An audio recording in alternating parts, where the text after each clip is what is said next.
Welcome and thank you once again for tuning to another podcast of Sounds Nerdy. With me as usual, I got with me Charles Pinckney, Jumoka Cobbs. I'm your host, Darweshi Cobbs. You please follow us again at Sounds Nerdy. You can follow Charles at Pinckney Char. You can follow me at Weshi CY2. SN Jumoka. Thank you very much.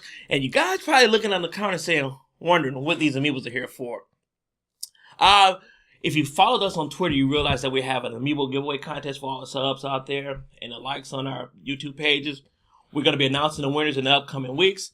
We just want to say you still got time to give us some likes out there. Subscribe to us on YouTube.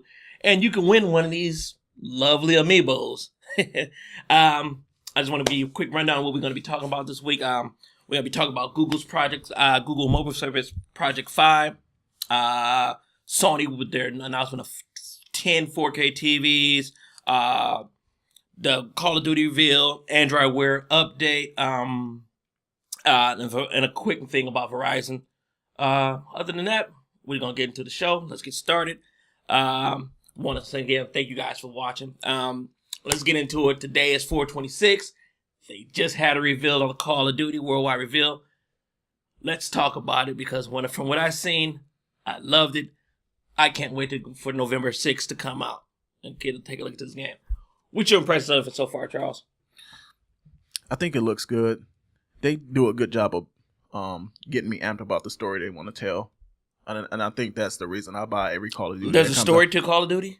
I've only played Call of Duty just because it's strictly the multiplayer deathmatches. Oh, yeah. So. What you call it? Advanced Warfare. It actually had a pretty good story in Advanced Warfare. I enjoyed it. By far, it was the best story out of the Call of Duty series. It made sense, and I enjoyed it. So, yes, they did better with the single player. But again, most people don't play for a single player. It's always about the multiplayer. I'm one of those people who don't play for a single player. I like to get into it and go straight to the multiplayer deathmatch, and that's what I find enjoyable. One thing I've seen in this reveal that they showed was underwater gunplay. I thought that's a nice touch to the Call of Duty series where you can actually swim and shoot people underwater. I thought that's nice. I wanted to do that in the other ones, but it never happened. Yeah. I don't. The multiplayer in Call of Duty is good, and I don't ever expect that to dip to a point where I won't really care or I won't try it out if they put it out. But the story is the story's not good, but they do a good job of getting me interested in everyone before it comes out. So I get amped about the story, and then I play the story. And I've got a disclaimer: I'd never beat one Call of Duty game for the story. Never played. I've never beat one. Sorry. That's the reason I play them, and then I play the multiplayer, and I play them for maybe a month, and then I stop. I mean, I mainly play it for the multiplayer, but with Advanced Warfare, I heard about the story, and the story was really good. And Kevin Spacey played a nice role. Kevin Spacey. I did play like 10 minutes of it. I mean, Kevin Spacey played that role well. Like I said, they had some twists to the story about it. It was fairly predictable. You kind of seen what was going to happen, but it still was a good story. But back to this trailer though. So I guess it seems like Black Ops is going to take off where Advanced Warfare, because you see that they carried over with the exo abilities. Yeah, the exosuits. Yes. Yeah, they said it was only a couple of years. I don't know if they're gonna still call it exo moves and stuff like that. So we're just calling them that right now. They haven't officially called them exo moves, but you've seen like the exo slide, you've seen them exo jump and stuff like that. So I'm just gonna keep calling it exo until they tell me otherwise. And this one has a lot more mechanics built into the human beings themselves. So where Advanced Warfare was, they had the suits, but they were still primarily human beings. Mm-hmm. Right. This one looks to be a little bit more humans are more augmented than they were in the previous one. Well, the thing is, like from when you seen the pre-reveal that they showed like the night before, they were talking about the evolution of human beings and machines, and it seemed like it took place in like 2065 somewhere around. Yeah, because they showed it in chronological order, each year by year, or 5-year breakdown, or whatever. And they showed advancement in the technology. And a lot of stuff that they showed is either stuff that we're doing today, or it's actually very realistic. And I do see that happening. Like the last thing that they showed in the trailer was what? The guy had new eyes or augmented eyes. So, You know, that's some stuff that's probably exists today. And like how they were saying, like how we're using some of the technology to make new legs, that we can run faster, we can jump higher. They would never thought that a person could compete in the Olympics and win with 2 legs. Right. And so they showed that in the trailer. So you think it's taking place where they mainly, it's just going to be the human soul, but with a robotic body exoskeleton. Yeah, and what interests me the most is I think that what's going to happen, this is just me predicting, I think that's what's going to happen in the story is that we're going to lose control of the ability to, we're going to lose the ability to control the mechanics. And the machines are going to take over the society. I mean, we've always heard this from, the George Orwellians, stuff like that. Yep. That machines will eventually take over mankind. Terminator. Terminator. So it seems like the story's going to be fairly similar to what's going on with Deus Ex. Mankind divided. That's the kind of vibe I got from it actually when I seen it. So we'll see. Yeah. So, I mean, like I said, it comes out November 6th. Yeah, I can't wait. I'm looking forward to it. I will be, getting mine that night and play it, and then we'll tell you guys about it. We'll give you a review on that game. We guarantee that's one thing that's going to come up. Let's talk about Android Wear. Just had an update that's coming out, which adding Wi-Fi to your smartwatches and connected devices as well. I think that's a very huge feature for Android Wear and Android wearables. To me, that's something that should have been in the Android Wear from day one. But the fact that they are getting it, I think it's a huge update. So let's talk a little bit about what that update actually means. So if I have a phone and I have obviously Android Wear connected to it via some device, I can actually leave my phone either at home or in the car. And if my watch is Wi-Fi enabled and I'm connected to a Wi-Fi network, I can still communicate with my cell phone. I mean, I think that's a very killer feature. I mean, some people might ask, when would I ever leave my watch at home? I mean, my phone at home. But I think it's more for the person who's got the phone in the car and they're just getting some juice for the phone, but need to make a quick run to say, like, I don't know, a coffee shop or a big box retailer. And you want to leave your phone in there and you still get that important phone call on your watch. You don't have to worry about if I'm going to miss a call. So you can just answer through your phone and stuff like that, as long as it's connected to Wi-Fi in the store or something like that. Yeah, a lot of places nowadays have Wi-Fi. So, I mean, it's going to just be able to take advantage of, a Wi-Fi enabled world that we're going into right now. Another big one is if you leave your phone at home and you go to work and can't go back immediately to get it. I mean, it's happened before on my way to work where I left my phone at home. I turned back around, but now it's not such of a big deal if you have an Android Wear watch where you can just go back. You can just go to work and carry on with day. You still get your text messages. You still get your phone calls. Still get those emails that you're looking forward to if you need it. Some people's got a busy life and they need to be connected to that phone. You still got access to it, which is key. Some people need that. Right, I think that's pretty huge. So, I mean, the biggest difference between the Android Wear one and the Apple Watch one is Apple Watch and the phone has to be on the same Wi-Fi network. So even though the Apple Watch has the Wi-Fi built into it, it still has to be connected to the same network. Whereas the phone, with Android Wear, one could be in one place, another could be in the other, and they still communicate. Right. That's a key feature. Right, the cell phone just has to have internet connectivity, either Wi-Fi or just over your data network. So that's a really big difference between the Apple Watch and Android Wear. Which is the first watch to have that capability coming to it now? Because none of the current Android Wear phones. I think the LG Watch Urbane will be the first watch to get that, to get the update. And then it's going to roll out to the other manufacturers over the next few weeks. Yeah. So that's key. And once again, you guys listening to Sound Nerdy. Samsung just teased the new round Gear smartwatch coming out. They haven't given a date yet. They just gave us a teaser about it. Yeah, so on their website, they showed a picture of like a half circle. And, it just had a picture of like a blue background.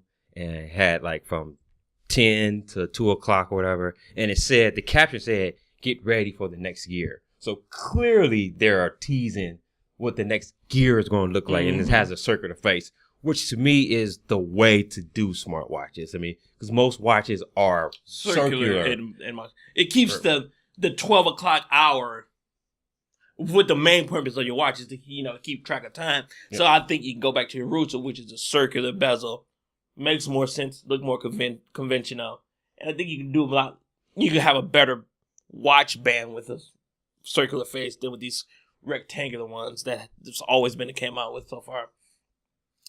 What did they say whether or not it was going to be Android Wear or the Samsung proprietary? It was on Samsung's website. So we don't know what it is specifically. I'm assuming that it's going to be the Wear because with Google and their updates, they come out with so quickly. If you make a watch that's compatible with Android Wear, you don't have to worry about the software on your side. You let them do it. You just update it constantly. I don't know. I don't own a smartwatch. That's my disclaimer. But I don't know how the software updates go through carriers. Is you have to worry about carrier approval with the smartwatch. No carrier approval.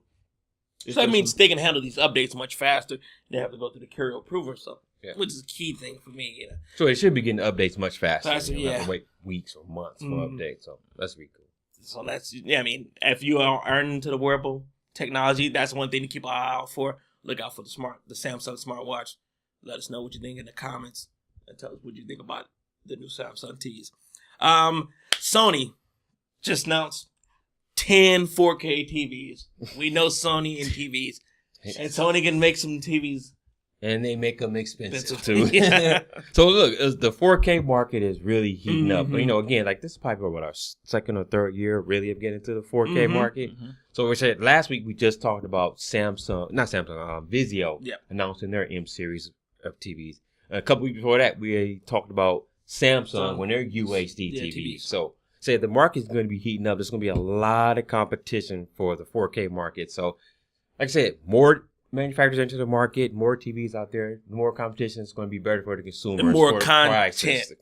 We're still waiting on content. But I'm saying if they get the TVs out there, I think more content's going to come. So then we don't have to worry about not seeing, taking full advantage of our TVs.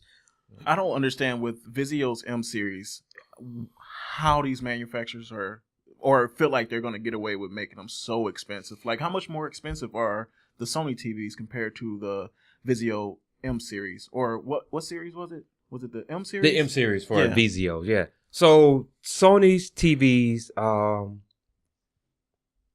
I think the way they're going to justify it is because just name brand recognition. It's like when you drive a Ford compared to a Maserati. I mean, essentially they do the same thing. They get you from point A to point B. You're paying for the name and you're paying for, the exclusivity. So I think LG's always been consumer conscious with their pricing and stuff like that. And Sony's always catered toward Vizio. Have always catered towards, the higher end consumer.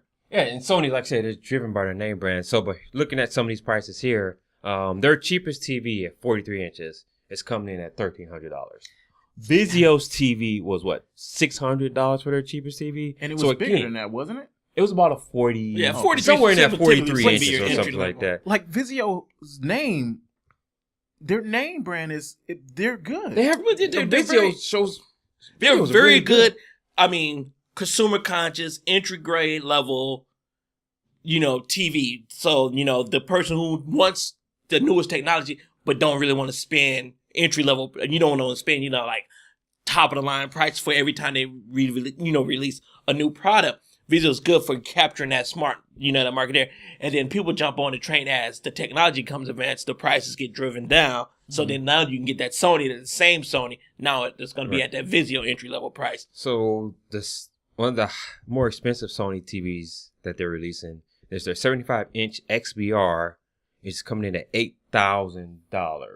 This TV also has an HDR firmware update planned for it too. So if you don't know what HDR is, high dynamic range. It's similar to what we've seen in photos, but they're now bringing that technology to your TV screen. So I'm interested to see how HDR works with TVs. I just think right now I don't see a need for it. I think it's kind of gimmicky to me, so I don't know. I don't think it's gimmicky, but the way I see it is it's just the next evolution of technology. I mean, we like 4K. 4K looks great, but this is just the first step. Now, let's take it to the next level. How can we get even more fidelity? And HDR is going to be that next layer, that next step to take it to the next level. So it'll be interesting to see. Once we start seeing the TVs hit the market and we start seeing the content, I think then we'll start to really appreciate what HDR can bring to video. I'll be getting a Vizio TV. No, Sony. I 8,000. Well, that's their top of the line. That's their top 71 of the inch. line. But still, $8,000. A 71 inch is a pretty big TV. Yeah, that's a pretty big TV. Most of us really don't have the space to put in a 75-inch TV. Those things are freaking huge. Yeah. So, no, I mean, my wheelhouse is anywhere from 55 to 65 inches. Other than that, I think that's more space. Yeah. I don't have that much space in my place. Yeah. Sorry. You need a pretty big wall to put that on. And it's just not something that I'm in the market for that large of a TV. I mean, smart TVs on the whole, I haven't jumped into the smart TV market because me, as a gamer, I have, I figure the best bang for my buck is to get a console which has all the smart TV, items built into it. I got a Blu-ray player. I get access to all the Netflix apps, the Hulu Plus. Oh, so you're talking about the smart TV? Smart TVs, as where they justify all these TVs being smart as well as being 4K. They're pushing the smart TV side of it as well. And I just think that's just a better purchase for me personally, to buy a console that does it all in one. Yeah, but see, you as a gamer can get away with, having a console that does that. But there are, a lot of people, maybe 35 and older, the middle-aged guy, who's not a gamer. He still wants to watch his Netflix and his Hulu, and there's definitely not a game console in every household. You're right. But see, that guy, he's not a gamer. He just wants to do that stuff, and he'll get a smart TV. He'll get a smart TV, but he wants to also want a Blu-ray player too. Then he'll buy a Blu-ray player, and then $15. And now you just redundant the process now, because now most Blu-ray players have smart TV capabilities in it too. Right. So I figure, it's just some food for thought out there. If you're looking at getting smart TV, you may want to look at getting a console, because it pretty much does it all. And more bang for your buck, and they can be updated. They update it more often. They don't make non-smart TVs anymore, do they? I mean, I'm not exactly I don't look at those. I don't pay attention to them. Smart TV, because I'm happy with just a regular 1080p TV, large size, because I know I've already got future-proof with a Xbox One, PS4. I've got all my content I need to consume and stuff like that. I wonder if there is a 4K TV out there that's not also smart, is what I'm wondering. I mean, there probably is. You have to look it up. I don't know off the top of my head. No. Yeah. All right, I just want to make a quick little point. Let's switch gears a little bit. To all you cell phone users out there, Verizon just made a little statement that, that's kind of stuck in my craw, and then I didn't really, like his message to the people out there, saying, I'm just going to paraphrase what he says. He says, if the customers... who said this? This is the CFO from Verizon. He said, if the customers who is price sensitive and does not care about quality of the network, those are the customers that they're probably not going to retain. They were talking about because they had a few losses last quarter in subs. And so that's why he came out with that, that statement. Yeah, so basically he was like, if you're worried about price, don't come knocking on my door. and that doesn't sit too well with me as a large company like that. You should never mention price and what somebody's got in their budget, what they're going to spend. Maybe they want quality and they want the quality of network, but sometimes things happen in their lifestyles where they can't afford to spend that much money on their network. I think that was more of a slight towards the other carriers than anything else. I understand. I don't agree with how. I think that the article that was written up made it sound a lot worse than it actually was, because there are a lot of companies who build high-end products, and those are for people who want high-end products. Right. So you can't you can't go try to buy a cheap Ferrari. Yeah, I understand that. But so we're gonna call Sprint, T-Mobile, and Verizon. You're gonna call Verizon a Ferrari, and Sprint and T-Mobile as what your local everyday, Kia. Chevys and Kias. I don't think that's a fair comparison, because if the FCC have their way, they're considered a utility, so that means they should be affordable for everyone.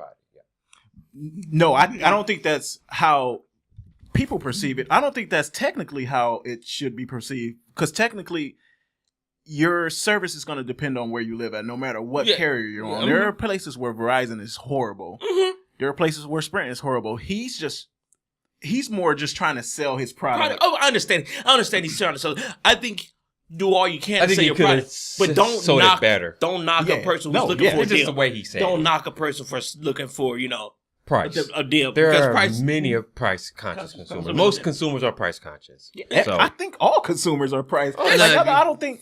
if you're Floyd Mayweather, you're not. So, Yeah. That's true. Shout out to Money May. What's up, baby? Follow us at Sounds Nerdy. Give a shout out. So that's the only thing I want to talk about.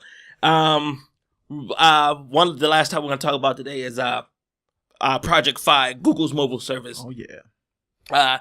I'm gonna let Charles handle it. He's seem to be expert on the subject right now. Well, no, I just think I think it's a good move on Google. I think that the technology that they're bringing to the table is interesting. We'll wait to see how it works. You can only use it with a Nexus 6. which kind of sucks right now. But next advice, I mean, Google's going to take care of theirs first. Yeah, but I think the next round of smartphone manufacturers come whenever they decide to roll out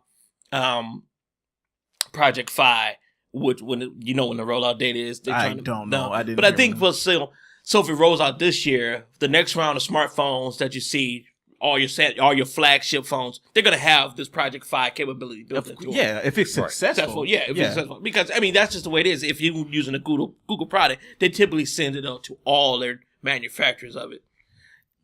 Let's just talk about what Project Fi is for people who don't know. So it's Google is piggybacking off of T-Mobile and Sprint network. Yep. So what Google Fi basically does is, depending on what carrier has the best service in your area, or if you have bad service, say for instance you're locked onto a T-Mobile tower and that tower is getting you bad service. If a Sprint tower has better service in the area, it'll automatically make the jump to that. And it says seamlessly, so that's the key. It's got to be seamless. So if I'm on a phone and I'm talking to someone and I'm on a congested T-Mobile network, but the Sprint one's freed up, I want to be still talking to the person I'm talking to and not have to worry about my calls going to drop. That's key to this Project Fi for it to work. Yeah, they had to figure that out before. Right. Yeah, I don't think that they would have rolled this out. Yeah. They had to, and if they didn't, that's going to be, like you said, it's going to be the death penalty for it. That's going to be the death penalty for it, because you can't be dropping calls because the phone is switching networks. And Wi-Fi calling is a big thing. So if you're in your home and your Wi-Fi is strong, all your calls and your text messages are going to go through the Wi-Fi. When you leave your home, you're going to jump on a cellular network. Have they mentioned anything about pricing? Yes. So I think that the way that it's structured is you pay $20 for your talk and text, and then your depending on what you select as far as your data is concerned, I think that you can pay up to $30 for data. Okay, so they got tier pricing for data. Yeah, so tier pricing for data. I don't know exactly which tier, 1 gigabyte or 2 gigabyte, the pricing for those are, but I think you could pay up to $30. And the big thing about this is that if you don't use all your data, it doesn't necessarily roll over. You just get money back. Yeah. So money off your next bill. Well, that's cool. I like that factor. Cool. I think that's a good idea. Yeah, that's cool with me. I think it sounds interesting enough. Yeah. I mean, the main thing that's going to sell it is the reliability of the network and the devices that they get on the network. Right. And did they say anything about where they're going to be rolling out to? What areas? So not as of yet. I did sign up for the beta, and they didn't say that I was ineligible. I'm guessing wherever Sprint and T-Mobile have service. Okay, that would make sense. You can just use your Project Fi. Yeah. As long as you have a Project Fi enabled phone, you should be able to use it. So that's just something for you guys out there to take a look at. Maybe try to sign up for Project Fi. If you have any questions or if you have any comments about using it or you're in a beta, just please give us a quick comment, give us a text, just give a tweet out at us, shout it out at us, and just let us know what you think of Project Fi. Once again, you just listen to Sounds Nerdy. Out of all the shows we've ever done, this is the most recent. Thank you guys for watching. Take care. Get me free Amiibos. Sign up for those. Thank you. Peace.